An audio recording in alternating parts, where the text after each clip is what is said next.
ओम शांति। 27/10/2025। बाबा आज कह रहे हैं, मीठे बच्चे, नाजुकपना भी देह अभिमान है। रूसना, रोना, ये सब आसुरी संस्कार तुम बच्चों में नहीं होने चाहिए। दुख सुख, मान अपमान सब सहन करना है। प्रश्न है, सर्विस में ढीलापन आने का मुख्य कारण क्या है? उत्तर, जब देहो अभिमान के कारण एक दो की खामियां देखने लगते हैं तब सर्विस में ढीलापन आता है। आपस में अनबनी होना भी देहो अभिमान है। मैं फलाने के साथ नहीं चल सकता, मैं यहाँ नहीं रह सकता, आदि आदि। यह सब नाजुकपना है। यह बोल मुख से निकलना माना कांटे बनना, ना फरमान बरदार बनना। बाबा कहते हैं, बच्चे, तुम रूहानी मिलिट्री हो, इसीलिए ऑर्डर हुआ तो फौरन हाजिर होना चाहिए। कोई भी बात में आनाकानी मत करो। ओम शांति।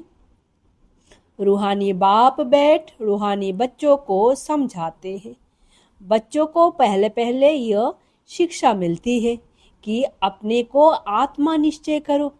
देहो अभिमान छोड़ देही अभिमानी बनना है। हम आत्मा है, देही अभिमानी बने तब ही बाप को याद कर सके। वो है अज्ञान काल, ये है ज्ञान काल।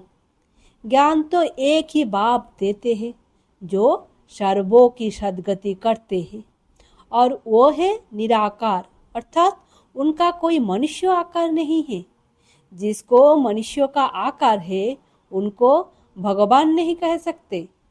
अब आत्माएं तो सब निराकारी ही है, परंतु देहो अभिमान में आने से अपने को आत्मा भूल गए हैं। अब बाप कहते हैं, तुमको वापस जाना है, अपने को आत्मा समझो। आत्मा समझ बाप को याद करो, तब जन्म जन्मांतर के पाप भस्म हो। और कोई उपाय नहीं। आत्मा ही पतित, आत्मा ही पावन बनती है। बाप ने समझाया है, पावन आत्माएं है सतयुग त्रेता में, पतित आत्मा फिर रावण राज्य में बनती है। श्री में भी समझाया है, जो पावन थे वो पतित बने हैं। 5000 वर्ष पहले तुम सब आत्माएं शांति धाम में पावन थी, उसको कहा ही जाता है निर्वाण धाम। फिर कलयुग में पतित बनते हैं, तब चिल्लाते हैं, हे पतित पावन आओ। बाबा समझाते हैं, बच्चे, मैं जो तुमको ज्ञान दे रहा हूँ पतित से पावन होने का, वो सिर्फ मैं ही देता हूँ, जो फिर प्रायलोप हो जाता है। बाप को ही आकर सुनना ना पड़ता है। यह मनुष्य ने अथाह शास्त्र बनाए हैं। सतयुग में कोई शास्त्र होता ही नहीं, वहाँ भक्ति मार्ग रिंचक भी नहीं। अभी बाप कहते हैं, तुम मेरे द्वारा ही पतित से पावन बन सकते हो। पावन दुनिया जरूर बननी ही है। मैं तो बच्चों को ही आकर राजयोग सिखाता हूँ। दैवी गुण भी धारण करने हैं। रूसना, रोना, ये सब आसुरी स्वभाव है। बाप कहते हैं, दुख सुख, मान अपमान सब बच्चों को सहन करना है, नाजुकपना नहीं। मैं फलाने स्थान पर नहीं रह सकती हूँ, यह भी नाजुकपना है। इनका स्वभाव ऐसा है, यह ऐसा है, वैसा है, यह कुछ भी रहना नहीं चाहिए। मुख से सदैव फूल ही निकले, कांटा नहीं निकलना चाहिए। कितने बच्चे के मुंह से कांटे बहुत निकालते हैं। किसको गुस्सा करना भी कांटा है। एक दो में बच्चों की अनबनी बहुत होती है। देहो अभिमान होने कारण एक दो की खामियां देखते हो, खुद में अनेक प्रकार के खामियां रह जाती है, इसीलिए फिर सर्विस ढीली पड़ जाती है। बाबा समझते हैं यह भी ड्रामा अनुसार होता है, सुधरना भी तो है। मिलिट्री के लोग जब लड़ाई में जाते हैं तो उन्हों का काम ही है दुश्मन से लड़ना। फ्लड्स होती है व कुछ हंगामा हुआ तो भी बहुत मिलिट्री को बुलाते हैं। फिर मिलिट्री के लोग मजदूरों आदि का काम भी करने लग पड़ते हैं। गवर्नमेंट मिलिट्री को ऑर्डर करती है, यह मिट्टी साड़ी भरो, अगर कोई ना आया तो गोली के मुंह में। गवर्नमेंट का ऑर्डर मानना ही पड़े। बाप कहते हैं तुम भी सर्विस के लिए बंधे हुए हो। बाप जहां भी सर्विस पर जाने के लिए बोले झट हाजिर होना है। नहीं माना तो मिलिट्री नहीं कहेंगे, वो फिर दिल पर नहीं चढ़ते। तुम बाप के मददगार हो सबको पैगाम देने में। आप समझो कहाँ बड़ा म्यूजियम खोलते हैं, कहते हैं 10 माइल दूर है, सर्विस पर तो जाना पड़े ना। खर्च का ख्याल थोड़े ही करना है। बड़े से बड़े गवर्नमेंट बेहद के बाप का ऑर्डर मिलता है, जिसका राइट हैंड फिर धर्मराज है। उनकी श्रीमत पर ना चलने से फिर गिर पड़ते हैं। श्रीमत कहती है अपनी आंखों को सिविल बनाओ, काम पर जीत पाने की हिम्मत रखनी है। बाबा का हुक्म है, अगर हम नहीं मानेंगे तो एकदम चकनाचूर हो जाएंगे। 21 जन्मों की राजाई में रोला पड़ जाएगा। बाप कहते हैं मुझे बच्चों के बिगड़ तो कभी कोई जान न सके। कल पहले वाले ही आहिस्ते आहिस्ते निकलते रहेंगे। ये है बिल्कुल नई बात। ये है गीता का युग, परंतु शास्त्रों में इस संगम युग का वर्णन नहीं है। गीता को ही दापड़ में ले गए हैं। लेकिन जब राजयोग सिखाया तो जरूर संगम होगा ना, परंतु किसके भी बुद्धि में यह बातें नहीं है। अभी तुम्हें ज्ञान का नशा चढ़ा हुआ है। मनुष्य के है भक्ति मार्ग का नशा। कहते हैं भगवान भी आ जाए तो भी हम भक्ति नहीं छोड़ेंगे। यह उत्थान और पतन की सीढ़ी बहुत अच्छी है, तो भी मनुष्यों की आंखें नहीं खुलती है। माया के नशे में एकदम चकनाचूर है। ज्ञान का नशा बहुत देरी से चढ़ता है। पहले तो दैवी गुण भी चाहिए। बाप का कोई भी ऑर्डर हुआ तो उसमें आनाकानी नहीं करनी है। यह मैं नहीं कर सकता हूँ, इसको कहा जाता है ना फरमान बरदार।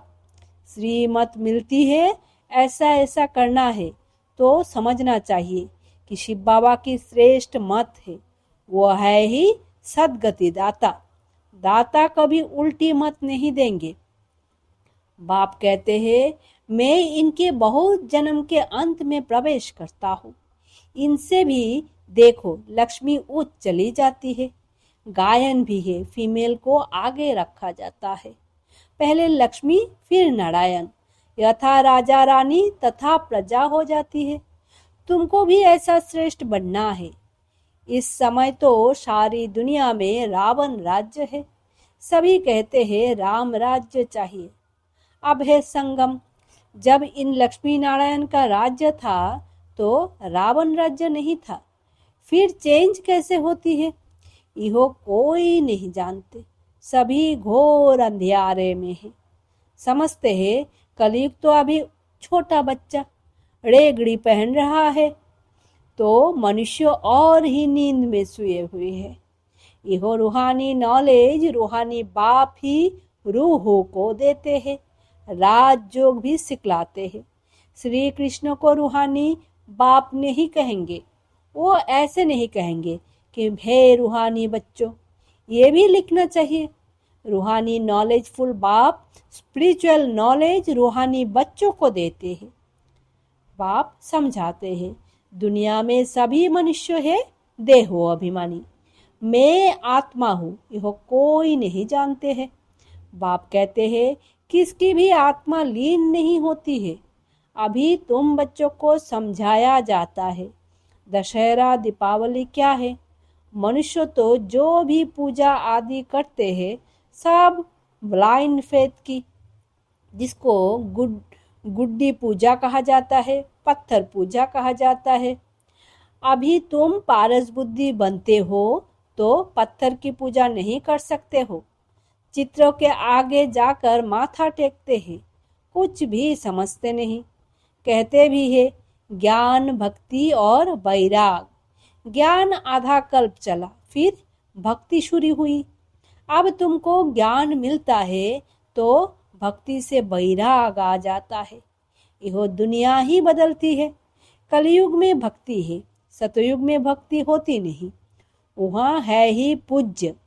बाप कहते हैं बच्चे तुम माथा क्यों टेकते हो? आधा कल्प तुमने माथा ही घिसाया, पैसे भी गवाए, मिला कुछ नहीं। माया ने एकदम माथा मोड़ लिया है, कंगाल बना दिया है। फिर बाप आकर सबका माथा ठीक कर देते हैं। अभी आहिस्ते आहिस्ते कुछ यूरोपियन लोग भी समझते हैं। बाबा ने समझाया है, यह भारतवासी तो बिल्कुल तमगुनी बन गए हैं। वो और धर्म वाले फिर भी पीछे आते हैं तो सुख भी थोड़ा दुख भी थोड़ा मिलता है। भारतवासियों को बहुत सुख बहुत तो दुख भी बहुत है। भारतवासियों को सुख बहुत तो दुख भी बहुत है। शुरू में ही कितने धनवान एकदम विश्व के मालिक होते हैं और धर्म वाले कोई पहले थोड़े ही धनवान होते हैं। पीछे वृद्धि को पाते पाते अभी आकर धनवान हुए हैं। अब फिर सबसे भिखारी भी भारत बना है, अंध श्रद्धालु भी भारत है। यह भी ड्रामा बना हुआ है। बाप कहते हैं मैंने जिसको हेवन बनाया वो हेल बन गया है। मनुष्य बंदर बुद्धि बन गए हैं। उनको मैं आकर मंदिर लायक बनाता हूँ। विकार बड़े कड़े होते हैं। क्रोध कितना है? तुम्हारे में कोई क्रोध नहीं होना चाहिए। बिल्कुल मीठे शांत अति मीठे बनो। ये भी जानते हो कोटों में कोई ही निकलते हैं राजाई पद पाने वाले। बाप कहते हैं मैं आया हूँ तुमको नर से नारायण बनाने। उसमें भी 8 रत्न मुख्य गाए जाते हैं। 8 रत्न और बीच में है बाप। 8 है पास विद ऑनर्स। सो भी नंबरवार पुरुषार्थ अनुसार। देहो अभिमान को तोड़ने में बड़ी मेहनत लगती है। देहो का भान बिल्कुल निकल जाए। कोई पक्के ब्रह्मज्ञानी जो होते हैं उन्हों का भी ऐसे होता है। बैठे बैठे देहो का त्याग कर देते हैं। बैठे बैठे ऐसे शरीर छोड़ते हैं वायुमंडल एकदम शांत हो जाता है। और अक्सर करके प्रभात में शुद्ध समय पर शरीर छोड़ते हैं। रात को मनुष्य बहुत गंध करते हैं। सुबह को स्नान आदि करके भगवान भगवान कहने लगते हैं, पूजा करते हैं। बाप सब बातें समझाते रहते हैं। प्रदर्शनी आदि में भी पहले पहले तुम अल्फ का परिचय दो। पहले अल्फ और वे। बाप तो एक ही है, निराकार है। बाप रचयिता ही बैठ रचना के आदि मध्य अंत का ज्ञान समझाते हैं। वही बाप कहते हैं माँ में कम याद करो। देहों के संबंध छोड़ अपने को आत्मा समझ माँ में कम याद करो। बाप को परिचय तुम देंगे फिर किसको हिम्मत नहीं रहेगी प्रश्न उत्तर करने की। पहले बाप का निश्चय पक्का हो जाए तब बोलो। 84 जन्म ऐसे लिए जाते हैं। चक्रों को समझ लिया, बाप को समझ लिया, फिर कोई प्रश्न उठेगा नहीं। बाप का परिचय देने बगैर बाकी तुम टिक टिक करते हो तो उसमें तुम्हारा टाइम बहुत वेस्ट हो जाता है, गले ही घुट जाते हैं। पहली बात अल्फ की उठाओ। टिक टिक करने से समझ तो रह ही सकते हैं। बिल्कुल सिंपल रीति और धीरे से बैठ समझाना चाहिए। जो देही अभिमानी होंगे वही अच्छा समझा सकेंगे। जो देही अभिमानी होंगे वही अच्छा समझा सकेंगे। बड़े बड़े म्यूजियम में अच्छे अच्छे समझाने वालों को मदद देनी पड़े। थोड़े रोज अपना सेंटर छोड़ मदद देने आ जाना है। पिछाड़ी में सेंटर संभालने कोई को बिठा दो। अगर गद्दी संभालने लायक कोई को आप समान नहीं बनाया है तो बाप समझेंगे कोई काम के नहीं, सर्विस नहीं की। बाबा को लिखते हैं, सर्विस छोड़ कैसे जाए? अरे बाबा हुक्म करते हैं, फलानी जगह हो प्रदर्शनी है, सर्विस पर जाओ। अगर गद्दी लायक किसको नहीं बनाया है तो तुम किस काम के? बाबा ने हुक्म किया, झट भगना चाहिए। महारथी ब्राह्मणी उनको कहा जाता है। बाकी तो सब है घोड़े सवार प्यादे, सबको सर्विस में मदद देनी है। इतने वर्ष में तुमने किसको आप समान नहीं बनाया है तो क्या करते थे? इतने समय में मैसेंजर नहीं बनाया है तो सेंटर संभाले, जो संभाले। इतने समय में मैसेंजर नहीं बनाया है जो सेंटर संभाले। कैसे कैसे मनुष्य आते हैं जिनसे बात करने का भी अकल चाहिए। मुरली भी जरूर रोज पढ़नी है अथवा सुननी है। मुरली नहीं पढ़ी गोया एब्सेंट पड़ गई। तुम बच्चों को सारे विश्व पर घेराव डालना है। तुम सारे विश्व की सेवा करते हो ना। पतित दुनिया को पावन बनाना यहो घेराव डालना है ना। सभी को मुक्ति, जीवन मुक्ति धाम का रास्ता बताना है, दुख से छुड़ाना है। अच्छा, मीठे मीठे सिक्की लदे बच्चों प्रति माता पिता बाप दादा का याद प्यार और गुड मॉर्निंग। रूहानी बाप की रूहानी बच्चों को नमस्ते। हम रूहानी बच्चों की रूहानी माता पिता बाप दादा को याद प्यार, गुड मॉर्निंग और नमस्ते। धारणा के लिए मुख्य सार। पहला, बहुत मीठे, शांत, अति मीठे स्वभाव का बनना है। कभी भी क्रोध नहीं करना है। अपनी आँखों को बहुत बहुत सिविल बनाना है।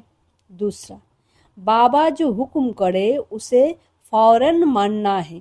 सारे विश्व को पतित से पावन बनाने की सेवा करनी है, अर्थात घेराव डालना है। वरदान है, बाप की याद द्वारा असंतुष्ट की परिस्थितियों में सदा सुख व संतुष्ट की अनुभूति करने वाले महावीर भव। सदा बाप की याद में रहने वाले हर परिस्थिति में सदा संतुष्ट रहते हैं, क्योंकि नॉलेज की शक्ति के आधार पर हर माफिक परिस्थिति भी राय अनुभव होती है। राय अर्थात कुछ नहीं, चाहे परिस्थिति असंतुष्ट की हो, दुख की घटना हो, लेकिन दुख की परिस्थिति में सुख की स्थिति रहे, तब कहेंगे महावीर। कुछ भी हो जाए, नथिंग न्यू के साथ साथ बाप की स्मृति से सदा एक रस स्थिति रह सकती है, फिर दुख अशांति की लहर भी नहीं आएगी। स्लोगन है, अपना दैवी स्वरूप सदा स्मृति में रहे तो कोई भी भेंट नजर नहीं जा सकती। अव्यक्त इशारे। स्वयं और सर्वों के प्रति मनसा द्वारा योग की शक्तियों का प्रयोग करो। जैसे साइंस की शक्ति का प्रयोग लाइट के आधार पर होता है। अगर कंप्यूटर भी चलता है तो कंप्यूटर माइट है, लेकिन आधार लाइट है। ऐसे आपके साइलेंस की शक्ति का भी आधार लाइट है। जब वो प्रकृति की लाइट अनेक प्रकार के प्रयोग प्रैक्टिकल में करके दिखाती है तो आपकी अविनाशी परमात्मा लाइट, आत्मिक लाइट और साथ साथ प्रैक्टिकल स्थिति लाइट, तो इससे क्या नहीं प्रयोग हो सकता। ओम शांति। शुक्रिया बाबा।